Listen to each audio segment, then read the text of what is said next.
මොලි සාමාන්‍යයෙන් තාත්තා ගෙදර එනකොට ලොකු හග් එකක් දීලා තමයි පිළිගන්නේ. ඒ වුණත් අද එයා තාත්තා මගේ ඇරියා. එයා උඩට වෙලා හිටියා අම්මා එයාට අඬ ගහනකම්. අන්තිමට එයාට තාත්තට මූණ දෙන්න සිද්ධ වුණා. "හලෝ පම්කින්." "මොකද?" Yeah. තාත්තා පත්තරේ මේස උඩින් තියෙන ගමන් ඇහුවා. How was your day, Molly? "හොඳයි." It was good. මොලි කිව්වා. "ඔයාගේ ස්පෙලිං ටෙස්ට් එකේ මොකද Yeah, උනේ?" I'm sure. "ඒක කොහොමද?" තාත්තා ඇහුවා. "දෙකක් වැරදුනා." "මොනවාද ඒ How was දෙක?" your day, Molly? "සීලිං It was good. සහ බිලි." You sure? You seem quiet. Yeah, A sure. දෙකේම අයි එනවා සී වලට කලින්. What's සී වලින් පටන් ගන්න එකේ ඇරෙන්න කියලා මම දන්නවා. ඒත් මට පොඩක් අමතක වුණා. මොකද මගේ ඔළුවේ ගොඩාක් දේවල් තිබ්බනේ. ඒ වචන ටික කටින් පිට වෙච්ච ගමන්ම මොළේට දිව හපා ගන්න හිතුණා. ඒ මොන වගේ දේවල්ද? තාත්තා ඇහුවා. එච්චර වැදගත් දේවල් නෙවෙයි. අම්මා පිඟන් ලෑස්ති කරනවනේ. මමත් ගිහින් අම්මට උදව් කරලා එන්නම්. එහෙම කියලා මොලි යන්න හැදුවා. නෑ කොලින් උදව් කරනවා. ඔයා මෙන්න මෙතනින් පොඩ්ඩක් වාඩි වෙන්නකෝ. අපි පොඩ්ඩක් කතා කරමු. තාත්තා මොලිට යන්න නොදී එහෙම කිව්වා. මොලි වාඩි වුණා. එයා කවදාවත් නැති උනන්දුවකින් කාපට් එක දිහා බලාගෙන ඉන්න පටන් ගත්තා.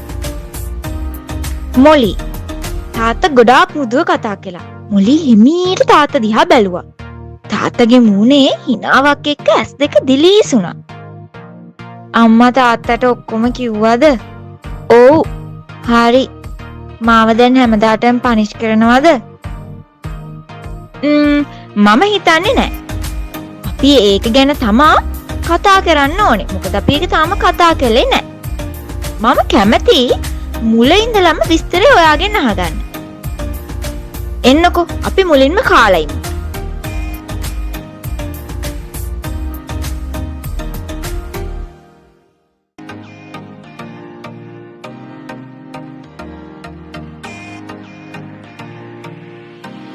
මොලි හිතුවේ නැහැ එයාට කන්න පුළුවන් වෙයි කියලා. ඒත් ලොකු ස්පැගටි පිඟාන මේස උඩින් තිබ්බම එයා කාගෙන ගියා.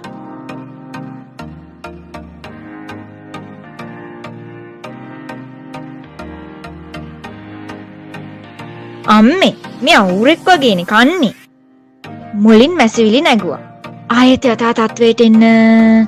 මුලි එයාටම කියාගත්තා.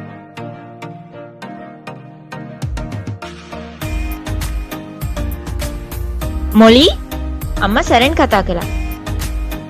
ඔයාගේ මැනර්ස් තියාගන්න කොහෙවා? ෆුට්බෝල් ප්ලේයර්ස්ලට ලොකු ආහාර රුචියක් තියෙනවා." තාත්තා hina වෙවි කිව්වා. "රුචියක් කියන්නේ?" මොලි ඇහුවා. "ඒකට තමයි ඩික්ෂනරියක් තියෙන්නේ. ගිහින් බලන්නකෝ." තාත්තා උත්තර දුන්නා. රුචියක්. මං හිතනවා රැට කෑම කාලා ඉවර වෙනකම්ම මට ඒක මතක තියාගන්න පුළුවන් වේවි කියලා. මොලි හිතුවා. කෑම පිඟාන නස් කරලා ඉවරුනාම එයාගේ තාත්තා මෙහෙම ඇහුවා. "ඉතින් මොලි මට කියන්නකෝ ෆුට්බෝල් ගැන. ඒක හරිම විනෝදයිද?" ඒත් මොලි බලාපොරොත්තුනේ රණ්ඩුවක්, ප්‍රශ්න කිරීමක්, නීති කතා කිරීමක්, ඒ වගේම එයාගේ ආරක්ෂාව ගැන කතා කරන එකක්, ඒ වගේ දෙයක්. හැබැයි මේක ඊට වඩා වෙනස්නේ. විනෝදයිද? මොලි හිතුවා. ඇත්තටම නෑ. ඒක එහෙම වෙයි නේද? මම කිව්වේ මම මේකට පුරුදුනායින් පස්සේ. ඒක අමාරුද? ඔව්. ඒත් හැබැයි ඉස්කෝලේ වැඩ තරම් නම් නැහැ. හැබැයි වැඩ කරන්න නම් හිතෙනවා. මොලි කිව්වා. "ඔයාට දැන් ওই ටීම් එකේ යාළුවෝ එහෙම ඉන්නවද?" "මං ගොඩක් අයව දන්නවා." "ඒක නෙමෙයිනේ මං අහපු ප්‍රශ්නේ." තාත්තා ආදරෙන් කිව්වා. "ඒ කවුරු හරි ඔයාගේ යාළුවෝද?"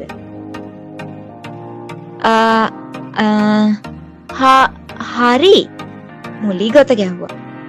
මුලි කොහොමද තාත්තට කියන්නේ ජැසන් ගැනයි, එයාගේ මෝඩ සින්දුව ගැනයි, මුලිට hina වෙන යාළුවෝ ගැනයි, ඇරබෙලා ගැනයි, අර අනිත් ගෑනු ළමයි ගැනයි.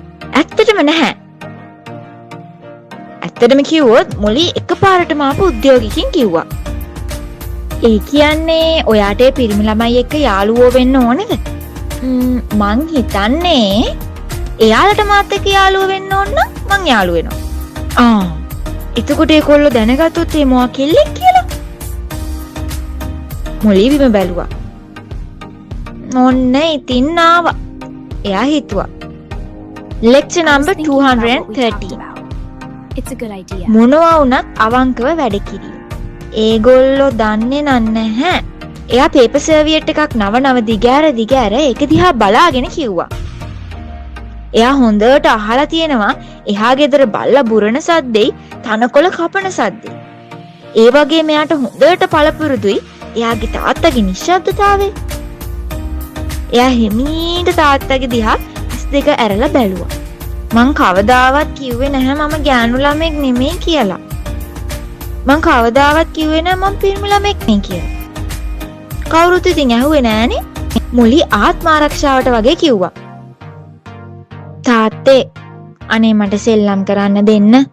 මං ඒකට හරිම කැමතියි. කවදම හරි දවසක ගේම් එකේ අය දැනගත්තොත් මම ගෑනු ළමෙක් කියලා මං බොරු කියන්නේ නෑ. ප්‍රොමිස්. මුලි ආයාචනාත්මකව කිව්වා. ඔයාට ඉතින් තුවාල වුණා. මං දන්නවනේ පිරිමි ළමයි ගැන. තාත්තා ඇහුවා. මේ ඔක්කොම පැට්සුයි ටර්ටල්ස් එක්ක මං නම් හිතන්නේ නෑ මට තුවාල වෙයි කියලා. ඒත් මං පරිස්සම් වෙන්නම්. මුලි කිව්වා. ඉබ්බෝ ඒ මොනවද? තාත්තා පුදුමෙන් ඇහුවා. මගේ යුනිෆෝම් එකේ කොටසක්. ඒවා තියෙන්නේ මගේ උරහිස් වලට උඩින්. තාත්තා දන්නවනේ ටර්ටල්ස්. මුලි උනන්දුවෙන් කිව්වා. ඔව් ටර්ටල්ස් මම දන්නවා. තාත්තා කිව්වා. තාත්තේ මට ස්පෝර්ට්ස් ෂූස් ගන්න ඕනේ. ඊළඟ ප්‍රැක්ටිස් එකට කලින් මට අරන් දෙන්න පුළුවන්ද? මට මේ කැන්වස් දාගෙන සෙල්ලම් කරන්න දෙන්නේ නැහැ. මුලි බගෑපත්ව කිව්වා. තාත්තා ලොකු හුස්මක් ගත්තා. ඊට පස්සේ hina වුණා. මම බලන්නම් අම්මත් අපිත් එක්ක යන්න ඒවිද කියලා. හුරේ! මම දිනුවා! මුලි හිතුවා. මුලි හරිම සතුටින් පිටිපස්සේ සීට් එකේ කොනට වෙලා වාඩි වුණා. එයා එයාගේ අලුත් සපත්තු දෙක ගැන හිතා ගියා.